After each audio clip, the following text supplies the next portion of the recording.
ఎస్ఆర్హెచ్ది మనది డీసీ తోటి ఉన్నది ఎల్లుండి. సర్పంచ్ ఎల్లుండి అంటే డీసీ రా కదా, పంజాబ్ కదా సర్పంచ్. డీసీ రిషబ్ పంత్ రా. రిషబ్ పంత్ తోటి ఉన్నది మ్యాచ్ ఎల్లుండి మధ్యాహ్నం ఉంది. అది కూడా మన హైదరాబాద్ రిషబ్ పంత్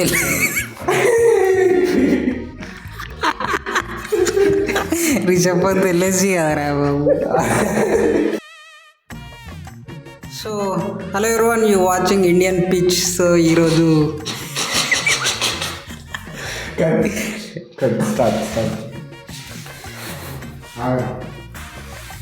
చెప్పురా, ఇంట్రడక్షన్ చెప్పు.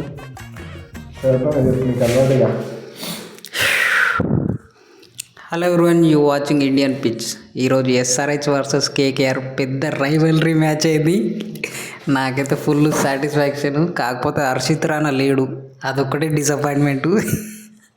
ఆడుంటే మస్తు ఉండేది. సో మ్యాచ్ గురించి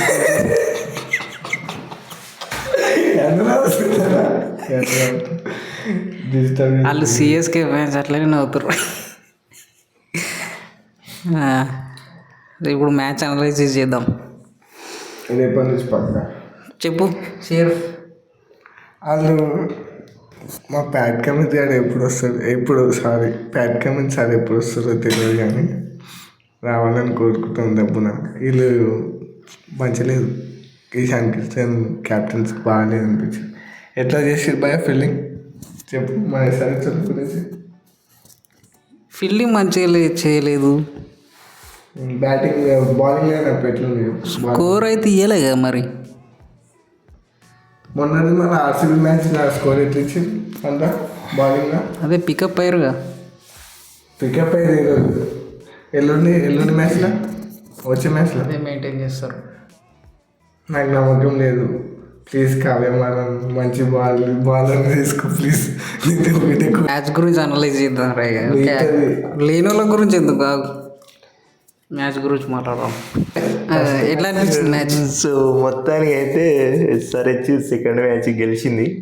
సో అందరు బౌలింగ్ లేదు అని సీజన్ స్టార్ట్ కాకముందుకు ఐపీఎల్ ఆప్షన్ అయిపోయిన వెంటనే ఇందులో బౌలర్సే లేరు, మరి ఎట్లా 26 ఐపీఎల్ ఎట్లా ముందడికి పోతుంది అని అన్నారు. ఆయన అట్లే ఫస్ట్ మ్యాచ్ కూడా అట్లే ఆడారు అందరు అన్నట్టే. సో ఇవాళ చూసుకుంటే మన ఎస్ఆర్హెచ్ బౌలర్స్ మంచిగా వేసారు.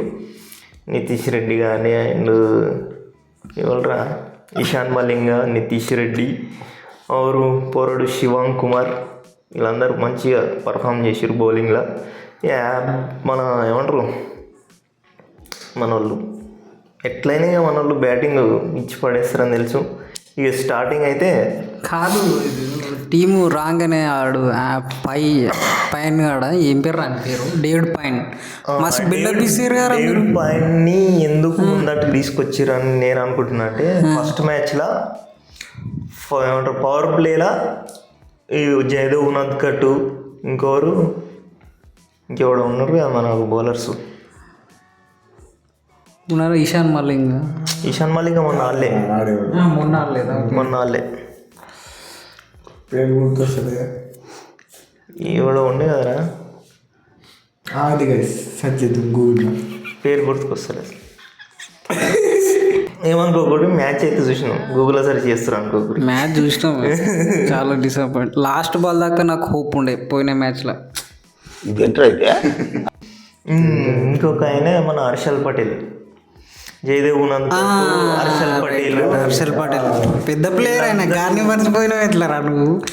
భువనేశ్వర్ని తప్పించిన ప్లేయర్ ఎట్లా? మెయిన్ బౌలర్ల కింద పవర్ ప్లేలు వేసారు, మస్తు రన్స్ కన్సిడర్ చేసారు. ఇక ఒక 12 ఓవర్లనో 13 ఓవర్ దగ్గర డేవిడ్ పైన్ తీసుకొస్తే ఆయన 2 వికెట్లు తీసిండు. ఈయన బాల్ను స్వింగ్ చేస్తాడు, అటు దింపుతాడు, ఇన్ స్వింగ్ అవుట్ స్వింగ్ అనే ఉద్దేశంతో ఈ మ్యాచ్లో ఆయనకు ఓపెనింగ్ బౌలింగ్ ఇచ్చారు. సో ఆయన ఏం చేసిండు, 25 రన్లు ఇచ్చిండు. సో ఆయన చూస్తేనే నాకు అంత డీలా కనిపిస్తున్నాడు. ఆయన ఈ బాల్ ఎట్లా వేస్తాడు, ఏం కథ. అవును, ఈ మ్యాచ్లో కూడా వాడు వేసిన బాల్ అన్నీ చాలా స్లో బాల్ చేస్తుండు. 120 స్పీడ్ వేస్తుండ్రా వాడు. ఏం స్వింగ్ చేస్తుండు ఏమో అని వాళ్ళు అనుకున్న ఉద్దేశం అయితే ఇన్ స్వింగ్ చేస్తాడు, బాల్ అవుట్ స్వింగ్ చేస్తాడు, వేరియేషన్ చేస్తాడు, అవన్నీ వేస్తాడు అనుకున్నాం. కానీ మంచి స్లాట్ బాళ్ళు, మంచి ఫుల్ లెంత్లు ఇవన్నీ వేసి ఇండియాలో మంచిగా 25 రన్స్ కొట్టిండు. ఫిన్నాలేను మంచి సమర్పించుకున్నాడు. ఇక అది అంత చేసినా కానీ మనకు సెకండ్ ఓవర్లో హర్ష్ దుబే వచ్చి స్పిన్ వేసి మస్తు క్యాచ్ పట్టేసాడు. అదైతే మస్తు అనిపించింది. అది మ్యాచ్ టర్నింగ్, అది ఆన్లైన్ కానీ చూస్తే భయం మీద నీ లంగాడు మ్యాచ్ టర్నింగ్ మస్తు కొట్టినాడు. హర్ష్ దుబేది కాదురా, 2 రన్అట్లు, అదే మ్యాచ్ టర్నింగ్. అది కాదురా, ఆన్లైన్ కాదు ఎట్లా ఆడిండ్రా ఆడిండు. మరి వాడిని వికెట్ తీసాడు అంటే నాకు పెద్ద రిలీఫ్. నాకు అది చూస్తుంటే బాల్ కొట్టిండు, లైన్ బాల్ కొట్టిండు, అనిపించింది. ఇంకొకటి ఏంటంటే మన నితీష్ కుమార్ రెడ్డి కూడా ఫామ్లోకి వచ్చాడు. మంచిగా చేస్తుండు బౌలింగ్, వికెట్ ఆపిండు. బ్యాటింగ్ ఆడేటప్పుడు మంచిగా లాస్ట్ దాకా ఉన్నాడు, మంచిగా కొట్టిండు రన్స్. ఆయన ఆల్సో 2 వికెట్లు కూడా తీసిండు, మంచి వికెట్లు తీసిండు. ఇన్ స్వింగర్లు బాగా వేసిండు ఇవాళ, మంచిగా పర్ఫార్మెన్స్ అయితే మంచిగా ఇచ్చాడు. వీడికించి ఫామ్ అందుకుంటే మస్తు ఉంటుంది. యాడ్ బ్యాటింగ్ అంతా అనిపించలేదు కానీ బౌలింగ్ మస్తు వేసిండు, స్పీడ్ కూడా మస్తు వేస్తున్నాడు. బ్యాటింగ్ ఎందుకు మంచిగా అనిపించలేదురా? ఇప్పుడు నితీష్ కుమార్ రెడ్డి, క్లాసెన్ వీళ్ళిద్దరు అవుట్ అయితే ఎవరు ఆడతారు? వాళ్ళు 80 పరుగుల కాంట్రిబ్యూషన్ ఇచ్చారు, 230 రాగానే పోవాడు. ఇచ్చారు కానీ అంత అది రెగ్యులరే కదా. బౌలింగ్ ఇర్రెగ్యులర్, మంచి ఇంపార్టెంట్ వికెట్స్ తీసినాడు. అదే ఇంకో ఆడేసింది ఆయన పేరు బౌలర్ రింకు సింగ్ అవుట్ చేసిన బౌలర్ ఈశాన్ మలింగ్. ఈశాన్ మలింగ్ ఆడేంద్ర గడియారం వైడ్లు వేస్తాడేమరా వాడు. ప్రతి ఓవర్లో 3-4 వైడ్లు వేస్తాడు. వేసిండ్రా, 2 వికెట్లు తీసిండు, 4 వైడ్లు వేస్తాడు. ఫస్ట్ ఓవర్లో ఎన్ని బాల్ వేసినాడు? 6 బాళ్ళకి 9 బాల్ 10 బాల్ వేసినాడు. ఎన్నన్నీ అని బౌలింగ్ అయితే మంచిగా చేసిండు. వైడ్లు పోయినా సరే వికెట్లు పడ్డాయి, ఇంకేం చాలు అడిగే. ఫీల్డింగ్ పెద్ద దండం. బాల్ వస్తుంది, బాల్ కాలు కింద ఉంటే. ఇంకొకటి ఏంటంటే అభిషేక్ శర్మ అవుట్ అనేది నాకైతే అవుట్ అనిపించలేదు. అది 2-3 సార్లు చూస్తే అది స్టెప్ పడ్డట్టే అనిపించింది. కాకపోతే ఇక థర్డ్ ఎంపర్ ఫైనల్ కాబట్టి ఆయన చెప్పింది అవుట్ ఇచ్చేసిండ్రు. కావాలంటే మీరు కూడా క్లారిటీగా చూడ్రి. వరుణ్ చక్రవర్తి ఇట్లా ఆడుతుంటే స్టెప్ పడ్డి లోపల పడ్డట్టే ఉన్నది.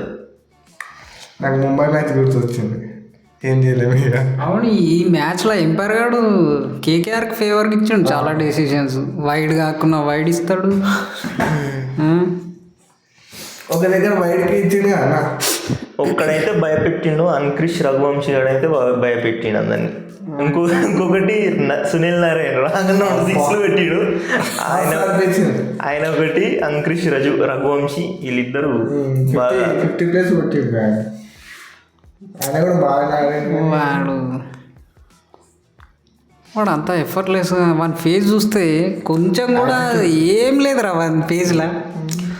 కోల్కత్తానైతే 0 ఎక్స్ప్రెషన్. కోల్కత్తా మస్తు ఇంప్రూవ్ చేసుకోవాలి. కోల్కత్తా చాలా చేంజెస్ చేయాలి. ఏం చేంజెస్ చేయాలి? నరేన్ ముందటికి రావాలి, ఓపెనింగ్ రావాలి, రహానే 1 డౌన్ రావాలి. ముజర్మాని మంచిగా చేసిండు కానీ బాల్ ఆయనకి తోడు ఇంకొకరు కావాలి. సన్ రైజ్లో బౌలింగ్ లేదన్నారు, అట్లే కోల్కత్తాలో బౌలింగ్ లేదన్నారు. ఇక కోల్కత్తాది తేలిపోతుంది, సన్ రైజ్ ఇంప్రూవ్ అవుతుంది. సన్ రైజ్ మంచిగా ఇంప్రూవ్ అయింది, మస్తు ఇంప్రూవ్ అయింది పోయిన మ్యాచ్కి. కానీ ఫీల్డింగ్ మిస్టేక్స్ మస్తు చేసారు. ఇక చూసుకోవాలి కానీ అదొకటి. ఇంకోటి వీళ్ళ బ్యాటింగ్ లైన్ అప్ ఏంద్రా గట్లా వేస్తారు వీళ్ళు. అది మంచిగా ఉంది అనుకోవాలా? ఇప్పుడు ఏమనుకోవాలి? ఏది క్లాసిన్ కానీ 8 ఓవర్లోనే ఎక్కించుడు ఫస్ట్ డౌన్కి. ఎందుకు అది? వాడు మళ్ళీ అని పేరు వర్మ అంటే అనికేత్ వర్మ చాలా ఫస్ట్ మ్యాచ్ లాస్ట్లో ఎక్కి మస్తు కొట్టిండు. వాడు ఫినిషరేరా అనికేత్ వర్మ. ఫినిషర్ బిఫోర్ 10 ఓవర్స్లో ఎందుకు ఎక్కిస్తారు వాళ్ళని? హిట్టింగ్ చేస్తారని. ఇప్పుడు క్లాసిక్ గాడు కూడా అట్లనే ఎక్కించారు. వాళ్ళ వదిలేసి మనం చూద్దాం ఫస్ట్. కానీ ఇప్పుడు ఫినిషర్లోనే ఎక్కించిండు. క్లాసిక్ గాడు ఆపుకొని ఆడిండు కాబట్టి బ్లాస్ దాకా ఉన్నాడు ఆడు. అనికేత్ వర్మ గాడు వేస్ట్ అయిపోయింది కదా. అది వేస్ట్ అయిపోయింది. అట్లా ట్రై చేసారు, వర్కౌట్ అయితే ట్రై చేసారు. నెక్స్ట్ మ్యాచ్ ఫిక్స్ చేస్తారు చూడు, అది అట్లా ఏం రారు ఫిక్స్ ఇక. చేస్తారు అట్లా రారా? కరెక్ట్ కానీ లైన్ మంచి- మీదనే వస్తారు వాళ్ళు. ఇంకెక్కువ స్కోర్ అంకిత్ వర్మ లాస్ట్కి వచ్చి ఉంటే ఇంకా ఇంకా ఇంప్రూవ్ కావాలంటే మన కమెంట్స్ వస్తే, క్యాప్టెన్ వస్తే ఇంకా ఇంప్రూవ్ అవుతుంది. ఏమి ఇంప్రూవ్ అవుతుంది? 100% ఇంప్రూవ్ అవుతుంది కమెంట్స్ వస్తే. కమిన్స్ వస్తే ఏమి ఇంప్రూవ్ అవుతుందిరా? అన్ని ఇంప్రూవ్ అవుతాయి. క్యాప్టెన్సీ ఇంప్రూవ్ అవుతుంది, ఫీల్డింగ్ సెట్లింగ్ ఇంప్రూవ్ అవుతుంది. అంతా మంచిగా మెయింటైన్ చేస్తారు. ఓన్లీ ఎట్లా వాడుకోవాలో తెలుసు మన కమెంట్స్. కమిన్స్ ఈశాన్ క్యాప్టెన్సీలో ఒక విధం కాదు కదా. అది డిఫరెన్సెస్ ఏమున్నాయని డీటెయిల్ తెలియాలి మనకు. మంచి ఫీల్డింగ్ సెట్ చేస్తాడు వాడు, మంచి బౌలింగ్ ఆప్షన్స్ ఎంచుకుంటాడు, ఎప్పుడు ఏం వేయాలని మనకు తెలుసు బాగా. స్పిన్ అనేది వాళ్ళ ఇప్పుడు స్పీడ్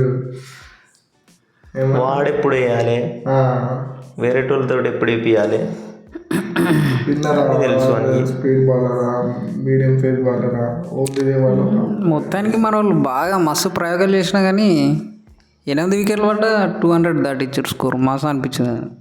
ఎస్ఆర్హెచ్ ఈ సీజన్ మొత్తం ఎట్లా 200 పక్కా కొడుతుంది. అది ఎట్టు కొడుతుంది అంతే. అది నువ్వు ఏం చేసుకో 200 స్కోర్ కన్ఫామ్. అది ఇక మంచిగా ఆడితే ఇక 200 మీదనే, 250 మీదనే ఇక మంచిగా ఆడితే. 250 ప్లస్ ఏం లేదు పాపం, ఇద్దరి హాఫ్ సెంచరీలు మిస్ అయినాయి. హెడ్ గాంధీ అభిషేక్. మంచిగా ఆడితే 250 ప్లస్ ఇక. మంచిగా ఆడకపోతే 200 కన్ఫామ్. ఆ 200ని డిఫెండ్ చేసుకోగలిగే బౌలింగ్ ఇల్లు ఇంప్రూవ్ చేసుకోవాలి. ఇలా వేసినట్టు సీజన్ మొత్తం వేయాలి. అట్లయితే ఏమంటారు, కప్పు కొట్టడానికి దరిదాపుల్లోకి పోతారు అంతే. ఎనిమిది స్పీడ్ అయినా ఘోరం మిస్ ఫీల్డ్ రావి. ఘోరం అంటే ఒకటి 4 మిస్ ఫీల్డ్ అయినాయి. 5 దాకా అయినాయి. క్యాచ్ మిస్లు ఏం కాలే కానీ ఉత్తుత 4లు ఇచ్చి పెట్టుడు ఏమన్నా బాబు వీళ్ళు. పాపం శివాంగ్ కుమార్ కానీ ఓవర్లో ఒక 3 4లు ఇచ్చిపెట్టిరు. వాడు మంచి బౌలింగ్ వేసిండు. మంచి బౌలింగ్ వేసినా కూడా వానికి నితీష్ కుమార్ రెడ్డి, హర్ష దూబే ఇంకోలో మస్తు ఇడిచిపెట్టిరు. జంప్ చేసింది చూడు, జంప్ చేసింది అన్న వాడు కిందనే ఉంటే వాడు కాళ్ళకి ఆగుతూలేదు. క్యాచ్ కూడా మిస్ చేసిర్రు. ఎవరిదో అది మరి బౌండరీ కాడ నారాయణ గాని క్యాచ్ ఎవడేసి మళ్ళీ ఇంకా ఆడేసాడా. సెకండ్ బాల్ సునీల్ అండి, అప్పుడు బౌండరీ 6 కొట్టిండు. అది టచ్ కింద పడిపోయింది. కేకేఆర్ వాళ్ళు అయితే స్లో బాల్ వేసి మంచిగా వికెట్లు అయితే తీసుకురారు. స్టార్టింగ్లోనే మంచి స్లో బాల్ వేసారు వాళ్ళు. ఇంకొకటి మధ్యలో మన క్లాసేను 17 ఓవర్ల ఎవరో వేసిరు బాల్. కార్తిక్ త్యాగి బాల్ వేస్తే ముందే ఇట్లా రెడీ అయ్యి ఇట్లా సీన్ మంచిగా మిస్ అయింది. సెకండ్ బాల్ అట్లే పెట్టి 6 పోయింది. థర్డ్ బాల్ కూడా అట్లే పెట్టాడు. బాల్ వేయలేదు. మంచిగా అనిపించింది అది. పూర్వంతో ఆడుకున్నాడు. ఇంకోటి ఏడంటే ఒక రన్ తీస్తుంటే ఇట్లా మధ్యలో వచ్చింది బ్యాటర్, బౌలర్ వికెట్ పోదామంటే బ్యాటర్కి గుద్దుకొని అక్కడ కూడా ఒక రన్ అవుట్ అవుతుండే. ఐశాన్ మలింగ్ ఆడ బౌలింగ్ అయిపోతుండే. అవుతుండేరా. బ్యాట్ తాకింది కరెక్టే, బ్యాట్ తాకి బౌలర్ పడుతుండే. కాకపోతే బ్యాట్స్మెన్ అడ్డం బ్యాట్స్మెన్ మధ్యలో బాల్కి తాగి ఇటు బ్యాట్స్మెన్ ఇటు బౌలర్. జస్ట్ ఒక్క సెకండ్ టైం దొరికినా అయిపోతుండే, అవుట్ అవుతుండే అప్పుడే ఆడు. మొత్తం మీద మన వాళ్ళు అయితే గెలిచి ఇంకా ఒక 2-3 సెకండ్ చాలా టైం దొరికింది కదా గుర్తుకోవడానికి. స్మాష్ అనిపించింది అన్న, 2-3 సెకండ్ టైం దొరికింది. దాంట్లో ఆ గ్యాప్లోనే బ్యాటర్ దొరికాడు. బాల్ పట్టుకునేసరికి రీచ్ అయిపోయింది అన్న. చెప్పి ఏం చెప్పాలనుకుంటున్నావు? అడే చెప్తాం. నేను చెప్తున్నా మొత్తానికి అయితే గెలిచిరు 65 రన్లతోటి. 65 runs. 228 కొట్టిరా. సో అంతే. 27 దాకా ఉన్నాయి. 27. నేను వీళ్ళు 200 ఎట్లయినా ఎస్ఆర్హెచ్ గెలుస్తుంది, 200 దాకా వాళ్ళు కొడతారేమో అనుకున్నా కానీ దాన్ని 150 దాకానే ఆపేసారు.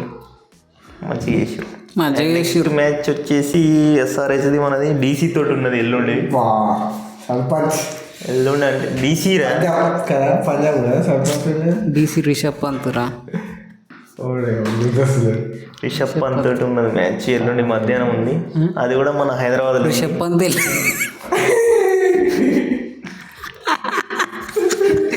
రిషబ్ పంత్ వెళ్ళేసి కదరా బాబు. ఢిల్లీలా కేఎల్ రాహుల్ వాడు అక్షర్ పటేల్ ప్రతిసారి ఆక్షన్స్ బిగ్ పెద్ద పెద్ద ప్లేయర్లను మారొకరి జర అట్లనే పెడితే మంచిగా ఉంటుంది.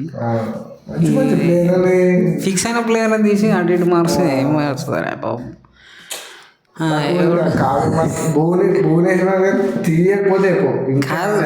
రేపే మ్యాచ్, రేపు కూడా మాట్లాడదాం. రేపు ఏ మ్యాచ్ ఉంది? సో రేపు మన మ్యాచ్ వచ్చేసి చెన్నై వర్సెస్ పంజాబ్. పెద్ద మ్యాచ్ ఇది. చెన్నై ఫేవరెట్. పంజాబ్ చెన్నై వాళ్ళకి చూపించేయండి మన సత్తాయిలో. చెన్నై హెడ్ రారా? ఏ కాదన్నా, అన్నకి రైవల్రీ. సో చూద్దాం రేపు ఇద్దరికి ఇంపార్టెంట్ మ్యాచ్. చెన్నై గెలవలేదు ఫస్ట్ మ్యాచ్, పంజాబ్ గెలవలేదు. సో వాళ్ళిద్దరు ఎవరన్నా ఒకరు గెలవాల్సిన మ్యాచ్, ఎవరన్నా ఒకరు కాదు ఇద్దరు గెలవాల్సిన మ్యాచే. సో